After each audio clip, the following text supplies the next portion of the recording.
എല്ലാവർക്കും നമസ്കാരം. ഞാൻ സരിത മഹേശ്വരൻ. ഇന്ന് ശ്രീകൃഷ്ണവിലാസ മഹാകാവ്യത്തിൻ്റെ 11ാമത്തെ സർഗത്തിലെ 40, 41, 42 എന്നീ 3 ശ്ലോകങ്ങൾ നമുക്ക് പഠിക്കാം. 3 ശ്ലോകങ്ങളിലും അനുഷ്ടുപ്പ് വൃത്തമാണുള്ളത്. ഭഗവാൻ നഗ്നജിത്തിനോട് കാളകളെ ബന്ധിക്കുന്ന കാര്യത്തിനെപ്പറ്റി സംസാരിക്കാൻ ആരംഭിച്ചു എന്നാണ് കഴിഞ്ഞ ശ്ലോകത്തിൽ പറഞ്ഞു നിർത്തിയത്. എന്താണ് പറയണത്, പിന്നീട് എന്താണ് പ്രവർത്തിക്കുന്നത് എന്നുള്ളതൊക്കെ കാണാം. നമുക്ക് ആദ്യം 40ാമത്തെ ശ്ലോകം നോക്കാം. രാജൻ കീർത്തിമതാമദ്യ ത്വമുദാഹരണം ഭുവി മാ ഭൂതിയമകീർത്തിസ്തേ പ്രതിജ്ഞാഭംഗസംഭവ. ആദ്യം പദച്ഛേദം പറയാം. രാജൻ കീർത്തിമതാം അദ്യ ത്വം ഉദാഹരണം ഭുവി മാ ഭൂത് ഇയം അകീർത്തി തേ പ്രതിജ്ഞാഭംഗസംഭവ. വളരെ ലളിതമായിട്ടുള്ള ശ്ലോകമാണ്. മലയാളത്തിൽ അവഗാഹമുള്ളവർക്ക്, മലയാളം പഠിച്ചിട്ടുള്ളവർക്ക് ഇത് കേൾക്കുമ്പോൾ തന്നെ അർത്ഥം മനസ്സിലാക്കാൻ സാധിക്കും. ഇവിടെ പറയാണ്, ഹേ രാജൻ, അല്ലയോ മഹാത്മാവേ, മഹാരാജാവായിട്ടുള്ള കോസലാധിപതേ എന്ന് വിളിച്ചുകൊണ്ട് ശ്രീകൃഷ്ണൻ നഗ്നജിത്തിനോട് സംസാരിക്കാൻ ആരംഭിക്കുകയാണ്. അദ്യ, ഈ ഒരു കാലത്ത്, ഭുവി, ലോകത്തിൽ, കീർത്തിമതാം ത്വം ഉദാഹരണം. കീർത്തിമതാം എന്ന് പറഞ്ഞാൽ കീർത്തിയുള്ളവർ. കീർത്തിമത്ത് എന്ന് പറഞ്ഞാൽ മതുപ്പ് പ്രത്യയം, അതുള്ളവൻ എന്നുള്ള അർത്ഥത്തിലാണ്. അപ്പോൾ കീർത്തിമാൻ എന്ന് പറഞ്ഞാൽ കീർത്തിയുള്ളവൻ. കീർത്തിമതാം ഷഷ്ഠി ബഹുവചനം. കീർത്തിയുള്ളവരുടെ കൂട്ടത്തിൽ വച്ച് ഏറ്റവും ഒന്നാമനായിട്ട് കണക്കാക്കുന്ന ആളാണ് കോസലാധിപതിയായിട്ടുള്ള നഗ്നജിത്ത്. അതാണ് കീർത്തിമതാം ത്വം ഉദാഹരണം. ഒന്നാമതായിട്ട് കീർത്തിമാന്മാരെ പറ്റി എണ്ണിത്തുടങ്ങുമ്പോൾ എഴുതുന്ന ആളാണ് അങ്ങ്. അങ്ങനെ വരുമ്പോൾ തേ, അങ്ങേക്ക്, പ്രതിജ്ഞാഭംഗസംഭവ ഇയം അകീർത്തി മാ ഭൂത്, അങ്ങ് ഇത്രയ്ക്കധികം കീർത്തിമാനായിരിക്കുന്നു എന്നുള്ളത് കൊണ്ട് തന്നെ അകീർത്തി ഉണ്ടാവരുത് എന്നുള്ളതിൽ എനിക്കുമുണ്ട് കുറച്ച് വാശി. എനിക്കും അങ്ങനെ ഒരു ആഗ്രഹമുണ്ട്. എനിക്ക് വേണ്ടിയിട്ട് അങ്ങ് ഈ വലിയ പ്രതിജ്ഞകളൊക്കെ ഇല്ലാതെയാക്കി എന്നുള്ളൊരു ചീത്തപ്പേര് ഉണ്ടാവരുത്. അതാണ് പറയണത്. തേ, അങ്ങേക്ക്, പ്രതിജ്ഞാഭംഗസംഭവ, പ്രതിജ്ഞയ്ക്ക് ഭംഗമുണ്ടാക്കി എന്നുള്ളതായ അകീർത്തി, ചീത്തപ്പേര്, മാ ഭൂത്, ഉണ്ടാവരുത്. കഴിഞ്ഞ ദിവസം പറഞ്ഞുവല്ലോ, അങ്ങയ്ക്കായിട്ട് ഞാൻ ഈ ഉപാധി മാറ്റി വയ്ക്കാൻ വേണമെങ്കിൽ, അങ്ങ് എൻ്റെ മകളെ കണ്ട് ഇഷ്ടപ്പെട്ടു എങ്കിൽ വിവാഹം കഴിച്ചു തരാൻ ഞാൻ സന്നദ്ധനാണ്. എന്തുകൊണ്ടാണെന്നുണ്ടെങ്കിൽ മനുഷ്യർക്ക്, സാധാരണക്കാർക്ക് വേണ്ടിയിട്ടുള്ളതായിരുന്നു ഈ ഉപാധി. സാധാരണയായിട്ട്, അതായത് ചുറ്റും കാണുന്ന രാജ്യങ്ങളിലെ രാജാക്കന്മാർക്ക് തൻ്റെ മകളെ വിവാഹം കഴിച്ചു കൊടുക്കണമെങ്കിൽ ആ രാജാക്കന്മാർക്കൊരു വീറും വാശിയൊക്കെ ഉണ്ടാവണമല്ലോ. അതുണ്ടോ എന്നുള്ളത് അറിയാൻ വേണ്ടിയിട്ട് മാത്രം ഉണ്ടാക്കി വച്ച ഒരു ഉപാധിയാണ്. ഈ ലോകത്തിൻ്റെ മുഴുവനും സംരക്ഷകനായിട്ടുള്ള ശ്രീകൃഷ്ണൻ അവിടെ വരുമ്പോൾ അങ്ങനെയുള്ള ഒരാൾക്ക് ഈ ഉപാധിയൊന്നും ബാധകമല്ല എന്ന് നഗ്നജിത്ത് ഭഗവാനോട് പറഞ്ഞിരുന്നു. അപ്പോൾ അതിനുള്ള മറുപടിയായിട്ടാണ് വളരെ ഗംഭീരമായിട്ട് പറയാണ്, എനിക്ക് വേണ്ടിയിട്ട് അങ്ങ് ചീത്തപ്പേരുണ്ടാക്കരുത്. ഈ ഉപാധികളൊന്നും മാറ്റി വയ്ക്കേണ്ട കാര്യമില്ല. അതുകൊണ്ട് അങ്ങ് എന്തൊരു ഉപാധിയാണോ ഈ പെൺകുട്ടിയെ വിവാഹം കഴിക്കണമെന്ന് മറ്റുള്ളവരോട് പറഞ്ഞു വച്ചിരിക്കുന്നത്, ആ ഉപാധിക്ക് അനുസരിച്ച് പ്രവർത്തിക്കാൻ ഞാൻ തയ്യാറാണ്. അതായത് പെൺകുട്ടിയെ കണ്ട് അങ്ങോട്ട് വിവാഹം കഴിച്ചു കൊണ്ടുപോവുമല്ല, എന്താണോ ഞാൻ ചെയ്യേണ്ടത് അത് ചെയ്തിട്ട് തന്നെ പോണുള്ളൂ എന്നാണ് ശ്രീകൃഷ്ണൻ നഗ്നജിത്തിനെ ആശ്വസിപ്പിച്ചുകൊണ്ട് പറഞ്ഞത്. ശരിക്കും നഗ്നജിത്തിനൊരു പേടിയായിരുന്നു, ഇത് ചെയ്യാൻ പറ്റിയില്ലെങ്കിലോ, ഈ കാളകളെ നിയന്ത്രിക്കാൻ ഭഗവാന് പറ്റിയില്ലെങ്കിലോ, ഈ ഒരാളെ തൻ്റെ മരുമകനായിട്ട് കിട്ടണമെന്നും മോഹമുണ്ട്.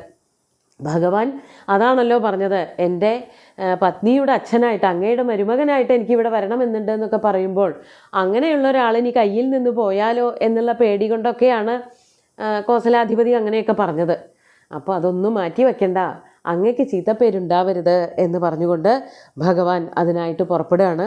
അതാണ് 41ാമത്തെ ശ്ലോകത്തിൽ പറയണത്. ശ്ലോകം നോക്കൂ.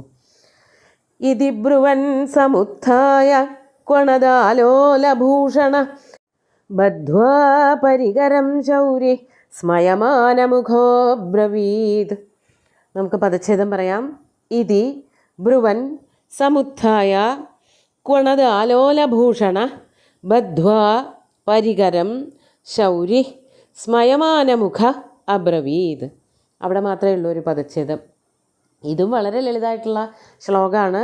വളരെ ലളിതമായിട്ടുള്ള പദങ്ങൾ വളരെ വ്യക്തമായിട്ടുള്ള അർത്ഥമൊക്കെയാണ് ഇതിനുള്ളത്. ഇവിടെ പറയാണ്, അന്വയത്തിലേക്ക് കിടക്കാം. ഭഗവാൻ ആ ഇരുന്നിടത്തുനിന്ന് അങ്ങോട്ട് എണീറ്റു, അതാണ് പറയണത്. അതന്നെയാണ് തുടങ്ങണത്. ആ വരി വായിക്കുമ്പോൾ തന്നെ ആ ഒരു ഫീല് കിട്ടാൻ വേണ്ടിയിട്ട് അങ്ങനെ തന്നെ എഴുതിയേക്കാണ്. ഇതി ബ്രുവൻ സമുത്ഥായ, ഇങ്ങനെ പറഞ്ഞുകൊണ്ട് അങ്ങോട്ട് എണീറ്റു. പറഞ്ഞിരിക്കുന്നതിൻ്റെ ഇടയ്ക്ക് ഭഗവാൻ അങ്ങോട്ട് എണീറ്റു. എങ്ങനെയാണ് എണീക്കുമ്പോൾ ആ ശരീരത്തിൽ അണിഞ്ഞിരിക്കുന്നതായ ആഭരണങ്ങളുടെയും അതുപോലെ വസ്ത്രങ്ങളുടെയൊക്കെ ഒരു തിളക്കവും കുലുക്കവും ഒക്കെ ഉണ്ടായിരുന്നു. അതാണ് ക്വണത് ആലോലഭൂഷണ സമുത്ഥായ.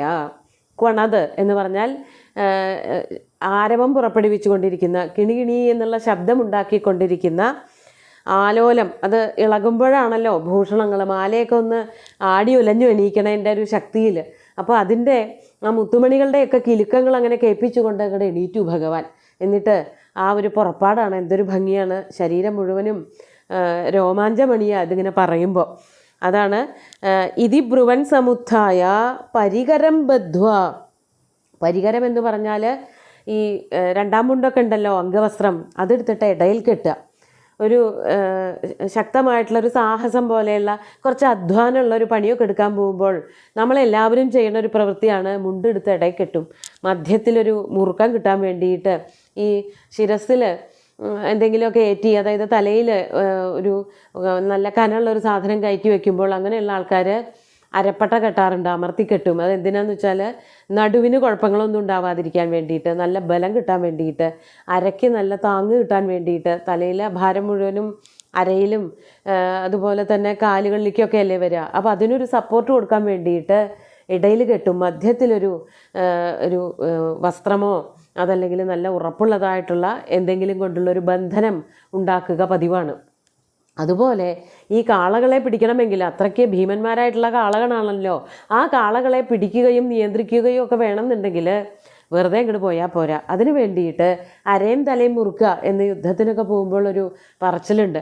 അതേപോലെ ഒന്ന് ഇടയിൽ കെട്ടി മുറുക്കിയിട്ട് തൻ്റെ കയ്യിലുണ്ടായിരുന്ന വസ്ത്രം കൊണ്ട് അരക്കെട്ടൊന്ന് ചുറ്റിക്കെട്ടി വെച്ചിട്ട്, അതാണ് പരികരം ബദ്ധ്വ എന്നുള്ള ആ വാക്കിനർത്ഥം അതാണ്. അങ്ങനെ അമർത്തിക്കെട്ടി വെച്ചിട്ട് എന്താ ചെയ്തത്? സ്മയമാനമുഖം, മുഖത്ത് ചെറിയൊരു പുഞ്ചിരിയുമായിട്ട്, ഒരു പേടിയില്ല. കാളകളുടെ അടുത്തേക്ക് പോകുമ്പോൾ മറ്റുള്ള രാജാക്കന്മാരൊക്കെ പരിഭ്രമിച്ച് ഓടാൻ തക്കവണ്ണമൊക്കെയാണ് അവരുടെ അടുത്തേക്ക് പോയിട്ടുണ്ടായിരുന്നത്. ഭഗവാൻ യാതൊരു കൂസലും ഉണ്ടായിരുന്നില്ല. അതാണ് സ്മയമാനമുഖ, മുഖത്തൊരു പുഞ്ചിരി കളിയാടിക്കൊണ്ട് അബ്രവീത്, ഇങ്ങനെ പറയുകയാണ് ചെയ്തത്. ഈ പ്രവർത്തനം, അതായത് എണീക്കലും മാലകളുടെയൊക്കെ ഒരു കിലുക്കവും അതുപോലെ തന്നെ കയ്യിലുണ്ടായിരുന്നതായ അംഗവസ്ത്രം കൊണ്ട് അരയിലുണ്ടാവുന്ന ആ കെട്ട് മുറുക്കലും, അതൊക്കെ ഈ വർത്തമാനത്തിൻ്റെ കൂടെ തന്നെ നടക്കുന്നുണ്ട് എന്നുള്ളത് ഈ ശ്ലോകം വായിക്കുമ്പോൾ മനസ്സിലാക്കാൻ പറ്റും. അതാണ് ആ വർത്തമാനത്തിൻ്റെ ഇടയ്ക്ക് എണീറ്റു, ഇടയിൽ കെട്ടി, എന്നിട്ട് ഇപ്രകാരം ശരീരത്തിൽ അമർത്തി കെട്ടി വെച്ചിട്ട് ഇപ്രകാരം അബ്രവീത് പറയുകയും ചെയ്തു. തൻ്റെ ഉദ്യമം അതിനായിട്ട് പുറപ്പെടുകയാണ്. എന്നിട്ട് ഈ കോസലാധിപതിയോട് ഇപ്രകാരം പറയുകയാണ്. അതാണ് അടുത്ത ശ്ലോകം പറയണത്. അങ്ങനെ തന്നെയാണ് തുടങ്ങുന്നത്. പശ്യ പർവ്വതകൽപ്പാനാം വീരഗർവാപഹാരിണാം അഹമദ്യ ഹരിഷ്യാമി ദർപ്പമേഷാം കകുത്മതാം. പദച്ഛേദം പറയാം.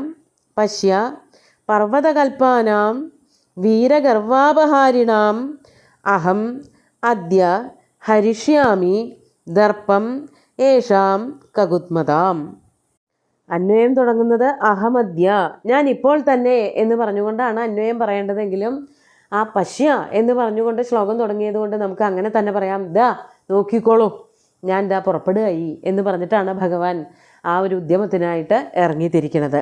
അഹം അദ്യ, ഞാൻ ഇപ്പോൾ തന്നെ, പർവ്വതകൽപ്പാനാം വീരഗർവാപഹാരിണാം ഏഷാം കകുത്മതാം.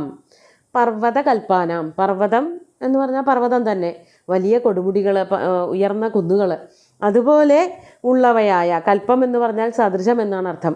പർവ്വതകൽപ്പാനാം, കുന്നുപോലെ നല്ല വലിപ്പത്തോടു കൂടി ഇരിക്കുന്നവരായിട്ടുള്ളതും, അതുപോലെ വീരഗർവാപഹാരിണാം, വീരന്മാരായിട്ട് എത്രയോ രാജാക്കന്മാർ വന്നു, അവരുടെയൊക്കെ ഗർവിനെ ഇല്ലാതാക്കിയവരായ ഏഷാം കകുത്മത, ഈ കാളക്കൂറ്റന്മാരുടെ.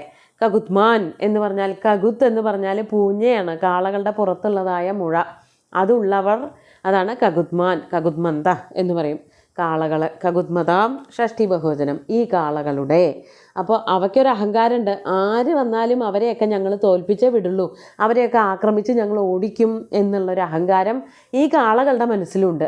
ആ ദർപ്പത്തെ, അവയുടെ ഉള്ളിലുള്ളതായ മതത്തെ, ഗർവിനെ ഇപ്പോൾ തന്നെ ഞാൻ ഇല്ലാതെയാക്കാൻ പോവുകയാണ്. കകുത്മതാം ദർപ്പം ഹരിഷ്യാമി, ഞാൻ അവയെ അഴിച്ചുവിടുകയും പിടിച്ചു കെട്ടുകയും ചെയ്യും. നോക്കിക്കോളൂ, ഇപ്പോൾ തന്നെ ഒരു നിമിഷ നേരം കൊണ്ട് ഞാൻ എല്ലാം ചെയ്ത് കാണിച്ചു തരാം എന്ന് പറഞ്ഞുകൊണ്ട്, പശ്യ നോക്കിക്കോളൂ എന്ന് പറഞ്ഞുകൊണ്ട് ഭഗവാൻ ആ ഗോഷ്ഠത്തിൻ്റെ കാളകളെ എവിടെയാണോ കെട്ടിയിരിക്കുന്നത് അവിടേക്ക് അങ്ങോട്ട് ചെല്ലുകയാണ് ചെയ്യണത്. ഇനി എന്താണ് ഉണ്ടാവാൻ പോണത് എന്നുള്ളതൊക്കെ അടുത്ത ശ്ലോകങ്ങളിൽ കാണാം. ഇപ്പം ഈ 3 ശ്ലോകങ്ങളും ഒന്നുകൂടി ചൊല്ലി നോക്കാം. രാജൻ കീർത്തിമതാമദ്യ ത്വമുദാഹരണം ഭുവി മാ ഭൂതിയമകീർത്തിസ്തേ പ്രതിജ്ഞാഭംഗസംഭവ ഇതി ബ്രുവൻ സമുത്ഥായ ക്വണദാലോലഭൂഷണ ബദ്ധ്വാ പരികരം ശൗരിസ്മയമാനമുഖോ ബ്രവീത് പശ്യ പർവ്വതകൽപ്പാനാം വീരഗർവാപഹാരിണാം അഹമദ്യ ഹരിഷ്യാമി ദർപ്പമേഷാം കകുത്മതാം. സുന്ദരമായിട്ടുള്ള 3 ശ്ലോകങ്ങളും ഭഗവാന്റെ കാൽക്കൽ അർപ്പിച്ചുകൊണ്ട് ഗുരുവായൂരപ്പനെ സാഷ്ടാംഗം നമസ്കരിച്ചുകൊണ്ട് എല്ലാവർക്കും ശുഭദിനം നേർന്നു നിർത്തട്ടെ. നന്ദി.